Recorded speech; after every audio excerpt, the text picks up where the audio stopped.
What's up, and welcome back to the Dream Mason podcast. I'm your host, Alex Terranova. I have a special guest today. His time is very important to him, and I love how he and his team are so on top of how he does interviews, how he structures his time. It was a great lesson in boundaries, in creating the things you want, but also giving back. He doesn't have to show up here and do this. So we're going to jump right in. We're not going to waste any more time. I'm just going to tell you about him and who he is really quick because it's pretty impressive. So my guest today is Evan Carmichael. Many of you probably heard of him. Some of you may have not. Some cool things like Gary Vee called him the DJ who inspires people. Ed Milet called him a modern day Napoleon Hill. At 19, he sold a biotech company. At 22, he was a venture capitalist, raising $500K to $15 million. He's got some great stories about losing a lot of money too. It's not all highlights and flowers and roses. He also runs a YouTube channel for entrepreneurs. He has over 2 million subscribers and over 300 million views. He's written a whole bunch of books. He speaks globally. He's all over the place. Evan Carmichael, welcome to the Dream Mason podcast. Now we're here. I love it. Great to be here, Alex. Thanks for the invite, man. Yeah. Thanks for making time for us. So I just highlighted all these amazing things you've done. And I know my team sent you over some thoughts and some questions. But I love to just be authentic and just see what comes to me in the moment. And the first thing I was thinking of is there's all these highlights. What's the biggest punch in the face you've ever gotten? That biggest wake up call to whoa, I didn't expect it to go that way. Business, I'm talking about business, right? Yeah, I mean, the hardest day of my life was in my first business when I quit on my partner. 19 years old, struggling, working every day. It wasn't for lack of effort. Up until that point, anything I put effort into, I would get results, But here I was working every single day and not getting results. And I'm making $300 a month. I own 30% of this, startup company, eating the same bean salad for lunch every day because it was cheap and would fill me up. And it just nothing was working. And I was tired of just nothing working and feeling like I'm worthless. Mm. And so I quit. I called my partner. It was some family event. And I stepped away and I just quit. So I can't do this anymore. I need to do something where I feel like I'm valuable. And it wasn't him making me feel invaluable. It's just the situation. We weren't making any money. Nothing was happening. Um, and then I cried uncontrollably, like the worst cry of my life. My mom, heard me, came upstairs, put her hand on my shoulder, said something. I mean, I don't know what she said. I was too lost. I stuff coming out of my eyes, my nose, just lost, dude. Barely slept that night. And then the next day I woke up and said, you know what? I can't quit yet because I'm gonna regret it. I know I'm gonna look back when I'm 40, I would say, and I'm 40 now. 40 felt like you'd be an old man at 40. But I'm gonna look back on my life, reflecting when I'm 40, and say this is a giant waste of time. This is a big regret that I have. Um, so that I have to keep going. But what I've been doing, just I can't keep going the way that I'm going. I have to find another way to do this, and that led me down a different path where eventually we kind of came out of it. But yeah, just feeling isolated, alone. I was too embarrassed to tell my friends that I wasn't succeeding, so I didn't let anybody in on it that I was struggling. Just said, "Oh yeah, I'm living the entrepreneur lifestyle. I'm hustling, hustle hard." Living the dream. Like $20 for pizza and beer was too much for me, so I Huh. couldn't do it. Yeah, that was the worst time and specifically the worst day of my life. I love that you brought in that breakdown of the crying, your parents supporting you, your mom. I know I've been there. It didn't happen when I was as young as you, but it was in my 30s, and I had that meltdown moment. And I think think if you don't have that moment, you're probably not playing big enough or you're not stretching yourself. What do you say to people who are, fighting through these tough times? Maybe not necessarily right now in the world we live in, but just in general, tough times of entrepreneurship. And they feel like it's not happening fast enough. I'm not getting the results. And they're just, getting worn down and beat up. What's the advice you have for them? Well, one, I need to assume that you're actually doing something that you love, because if you're not, then you're in the wrong thing. I mean, I've studied more successful people than most in the work that I've done over the past 20 something years. And the number one rule for success across every field, whether you're an artist or entrepreneur or inventor or an athlete, like you have to love the thing. You love the process, right? So, if Alex is hosting this show, he better love interviewing people. And it's not, if it's just a strategy for 2021, like you've already lost, right? And so a lot of people get into the business because it's just not the right business. It's just chasing some opportunity. So assuming that it is actually core to you, you love this, you could see yourself doing this for the next 40 years, then the two things that I find really help, one are that you do difficult things. So I have three trigger words: scary, difficult, hard. If I say scary, difficult, hard, if I text scary, difficult, hard, if I'm thinking scary, difficult, hard, if I write out scary, difficult, hard, that means I have to do it because I want to build the identity of I do difficult things. Because growing up, I didn't, because I always chickened out, right? I didn't do, if it was scary, then that was a good enough reason for me not to do it. Where I want to reshape my identity and no longer have that as a reason for me not to take action, right? It doesn't mean go do stupid things, jumping from an airplane with no parachute is not just scary, it's dumb, right? Like don't do that. But most of the things that we're afraid of are other people's opinions. It's judgment. It's I'm going to make a show and nobody's going to listen, or I'm going to make a show and somebody is going to listen and they're going to hate me. We're not afraid of failing. We're afraid of failing in front of somebody else. And that can't be a good enough reason anymore for you to play small. So tip one is, again, assuming you love what you're doing, scary, difficult, hard are no longer good enough reasons. You do difficult things. And that's the push. The hug is that you're here to serve. So the other thing that I use that really helps me before I'm going to do something scary, whether it's do an interview or go talk on stage or whatever is new and uh, gets my heart beating, like, oh my God, I don't know if I can do this, is I think about the audience. I think about why I'm here. I think about who I'm trying to serve. And in this show, it's not just about Alex, it's about you guys watching, listening, and trying to have an impact. My intention is to serve, to try to bring some kind of value today. I may not achieve that, but at least it's my intention coming into the thing that I'm doing. And so I'll often do this if I'm going to go speak on a stage, whether there's 10 people in the audience or a couple thousand in the audience, I'll peek just before I go on. I'll peek behind the stage and I'll look at some faces and I'll say, I'm here for him. I'm here for her. I'm here to try to help this person with whatever I'm going to talk about, whether it's entrepreneurship or YouTube or whatever. And that gets me out of my own head and into service mode. And that gives me it calms me down. It gives me the courage to step up and do the thing. And so I fight between those two, fight's maybe not a good word. I balance between those two things. Sometimes I need to push and it's like 80-20. I do difficult things and 20% serve. And sometimes I need more of the hug. So it's 80% I'm here to serve and 20% push. But it's always those two things before I'm about to do the difficult thing that give me, I've never not shown up. I show up. I've shown up with a broken neck. I've shown up with a concussion. Like I'm showing up, we're doing it. But how do you get to that point? It's one of those two. You do difficult things or you're here to serve. So that like baits the question. You're at the point where you're at now. You have millions and millions of people following you. You make, however much money, but you're doing well. You're very successful. You're probably beyond where, maybe you even thought you'd ever be.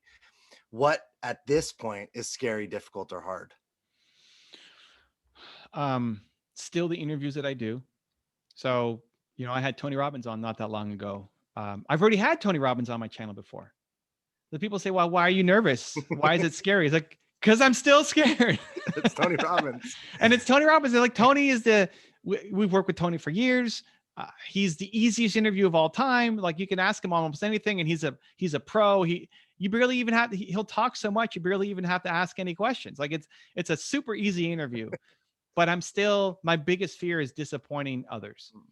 So that I'm afraid that the internet's going to go down or I'm going to ask the wrong question or it won't be as good as it could be. More recently, I had Deepak Chopra and Matthew McConaughey on my channel, and I don't know them. This is the first time that I've ever met them.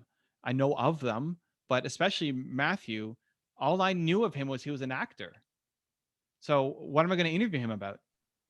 Acting? Yeah. I mean, I don't know anything. I don't know enough. So that's my fears. I'm going to ask some some stupid question or irrelevant question, or it's not going to be a good interview. And I'm always trying to make my last interview the best one that I've ever done. And so it used to be like the day leading up to it would be just a write-off. If I knew I was interviewing Matthew McConaughey today, I would be just the whole day would be a write-off, waste of time. Like I wouldn't be able to focus on anything because I'd be too nervous. Now it's gotten down to like the hour or two before. So I can be productive, but then like, oh, okay, 2 hours to go. Okay, now I'm starting to pace a little bit. Now I'm trying to remember what I'm going to say. Now I'm trying to get back into it. So those things. Brendan Burchard recently partnered with me on a project. Right, this is somebody who I was looking up to and featuring in content, and then got to meet, and now we're doing a joint venture together. Right, like as a business, it's crazy. Things that, to your point, I never would have expected. I would have been, if I go back, Evan, 10 years ago, I would have been overwhelmed just to meet them, let alone be a contemporary and be doing business together. Right, that would have been impossible. And I think that's good. I think if there's nothing in your calendar that makes your heart beat quickly, like if you look at the month out and there's nothing in there that makes your heart beat, I don't think you like your life. It just means you're photocopying the same day over and over and over and over again.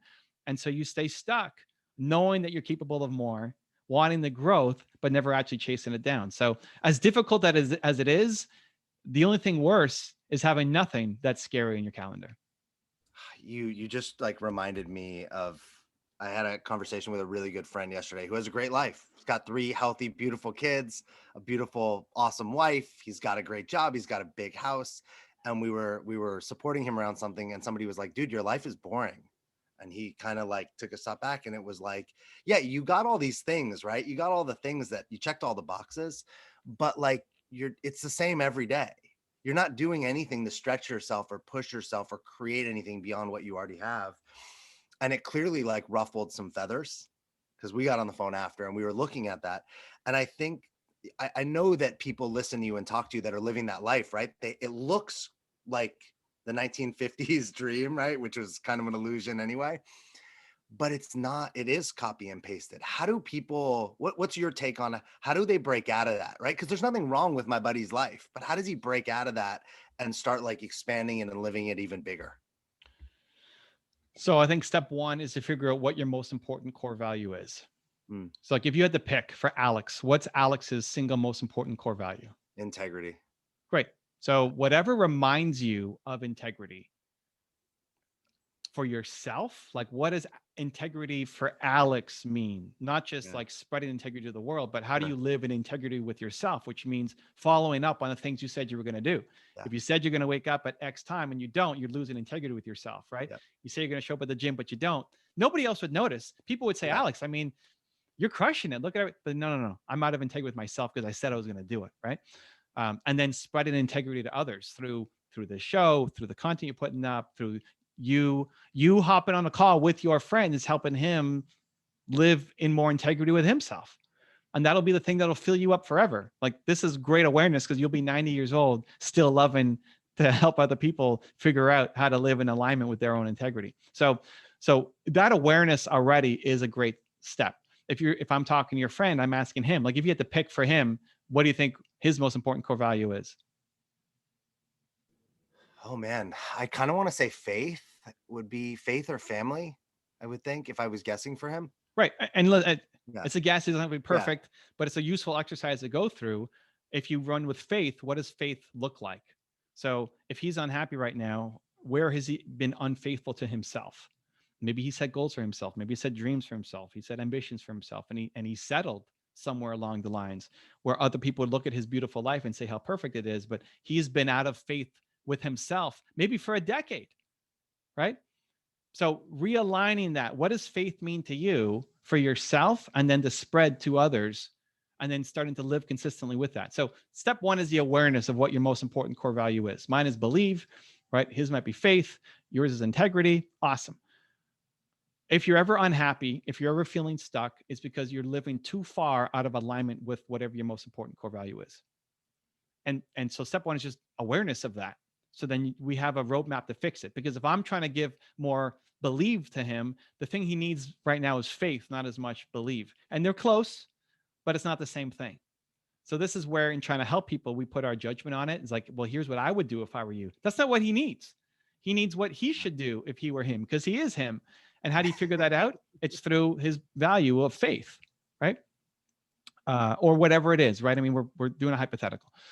So step one is the awareness of what is your most important core value. Step two then is designing in your daily routine, in your environment, in your habits, things that remind you of it consistently. So mine is believe, right? The pictures on the wall behind me make me feel believe. Putting this hoodie on every morning makes me feel believe. Watching the videos on my channel, I make my videos for me because I need it, because I want to be around Oprah and Steve Jobs and Elon Musk every day, because they make me believe more in myself and what I could do. So having that as part of your morning ritual is important. Whatever helps make you feel more integrity, putting that in the morning routine and actually paying attention to it. So um, I had a woman at one of my events say, well, the thing that does it for me is prayer. Okay, great. Prayer does it for you. How often do you pray as part of your morning routine? It's like almost every day, like 98% chance I'm praying in the morning. Perfect. Great. Her one word, her who is what I call it, your who was faith as well, which is why I'm kind of telling this story, but more religious faith. So great. How many times? So you do it 98% of the time. Great. How many times out of the 98% do you actually feel faith coming out of it versus you just checked the box and did the prayer or did the rosary or whatever? You're just checking the box, but you don't actually feel it. It's like, oh, I don't know. I feel it like 30% of the time. Well, that's the problem. This is the problem for achievers, because we check the boxes. We say, yep, we did it. We did it. We did it. We did it. Good. Morning routine done. But if you don't feel the thing at the end, then your morning routine is broken. You either need to inject something new or you didn't do it properly. You have to go back and do it with just a little more intention. It's because if watching a video, for me, if watching a video is the thing that makes me feel believe, but I'm also washing the dishes or checking my email while the video's on the side, I'm not actually connected to it. I don't feel believe, but I can check the box to say I watched the video, right? So this is where achievers fall down, is because they're checking the wrong box. If you don't get the feeling, it doesn't count. You got to inject it back in. I love that. I just experienced this myself. There's a house that I walk by on my morning walks with my dog on the beach. And I always am like, this is the house I'm visualizing, right, for my life. And usually when I do that, I feel nothing. But because I see the house, I picture myself walking out onto the balcony, turning, looking at the bay, but I'm doing it on the sand, and I turn and I close my eyes and I literally feel the energy running through my body. And what you're speaking to, there's a clear difference than me sitting in my place now and just visualizing it where I feel nothing. And that experience that I'm creating out there, even if, regardless of how long it takes, it shifts my whole being in the moment. I show up as a different guy for the rest of the day, which is what I totally get. You can create that and you can change that in a moment. You gave me the chills as you were talking about it. Like, I feel like my hair is sticking up on my arms as you're going through it like that. And it may only take 30 seconds of you standing there, looking at the house, closing your eyes, feeling the breeze, imagining your life in that house. And in those 30 seconds, man, now are you juiced up to go home and actually work towards your dreams? And now those excuses that you had in your head suddenly go away, and you're just pounding away at building the life that you want.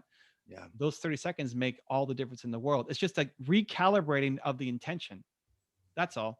Because most days, you, me, everybody, like you just mail in the routine. You say, if I did it, I could check the box. I looked at the house, great, check, next, move on. That's what we do. Yeah, yeah. Achievers, that's what achievers will do. If you're not an achiever, you don't even have that routine, right? So, but if you're listening to this show, you're probably already an achiever. You're probably already the most ambitious person in your circle. So who's going to push you to go and do more? Like, this is part of it. How many of you listening have a morning routine? Probably everybody. How many of you are doing that routine with intention and you get a feeling of boldness and greatness by the end of it? Probably nobody consistently. So that's what has to be reworked. And it might be as simple as a 30-second exercise to close your eyes and imagine yourself in that house, like Alex just talked about. Last question for you, because time is like flying by. If you woke up tomorrow morning and something, I hope I wake up tomorrow morning. well, yeah, but if you woke up and like a miracle happened, and maybe waking up is the miracle, right? But a miracle happened and something was different about your life or the world. It's just different. What might that be? And why? That I've achieved the mission that is impossible to achieve, which is I believe everybody has Michael Jordan level genius at something. That you're the best in the world at something, the best, like the greatest of all time at something. And it's not what your parents did, and it's not what you probably went to school for. It's something totally unique, different, out of the box, brand new. And people are afraid to go, one, believe that that's actually possible, that you could be the greatest in the world at something, and two, then have the courage to chase it down. That's what I'm trying to unlock on a daily basis, fully knowing that I'm never going to solve that problem. So that would be a miracle to wake up and feel like everybody is doing their Michael Jordan level genius. Man, what a world to live in. I'd be pumped for that. Pretty amazing. What do you think your Michael Jordan level genius is? Um, it's a good question. I think believing in people more than they believe in themselves. So I'll take somebody, I'll sit down with them, uh, we'll create a map for their life, and they just don't believe that that's possible. It's like, no, this is totally possible. You could totally do this. And my belief in their plan becomes greater than their disbelief in their plan, and whoever is more confident wins. So say, well, okay, if Evan believes in me, maybe I can do this. And just that little crack allows a seed to enter for something great to come out. Um, and so that's in coaching, that's in interviews, that's in the videos that I make. I want to make belief a part of people's daily routines, environment, to make it default that you are Michael Jordan. That's something. Um, so I'm trying to do. I love it. Thanks for having a dream that it's not just about you, but it's about everybody else. I love the idea that everybody could be Michael Jordan at something. Evan, thanks for coming on here. Thanks for dropping some like nuggets of brilliance and some really like brilliant but simple ideas that anybody can take and anybody can use. Thanks for changing lives like all over the world all the time. Thanks for putting me in a room with somebody that I aspire to be more like and grow more into. I want to just let people know, right? They can Google your name and they'll find out everything. But if they go to evancarmichael.com, which I love the beginning of your website, the little cartoons, like right on the front page is awesome. If they go there, they can get to everything, right? They can get access to your YouTube. It'll take them everywhere they want to go. Probably. Yeah, it should. Yeah. It's a good home. It's a good homepage. and Google will get them there. Follow Evan Carmichael. Check out his books. There's a bunch of them. His YouTube channel is awesome. And I love, you're interviewing people that everyone knows and everybody can get more access to. So go see who he's talking to. And I just appreciate you spending your time with me today. Super Thanks, grateful. Alex. Super fun. Yeah, some great questions, and thanks for having me. Take care of yourself, man. And everybody listening, thanks for being here. Thanks for listening. If this serves you, I'm so happy. And if it doesn't, who do you know that needs to hear this episode? Share it with them. You can make a difference in someone's life today by sharing with them today. And we'll see you next time on the Dream Mason podcast. Take care.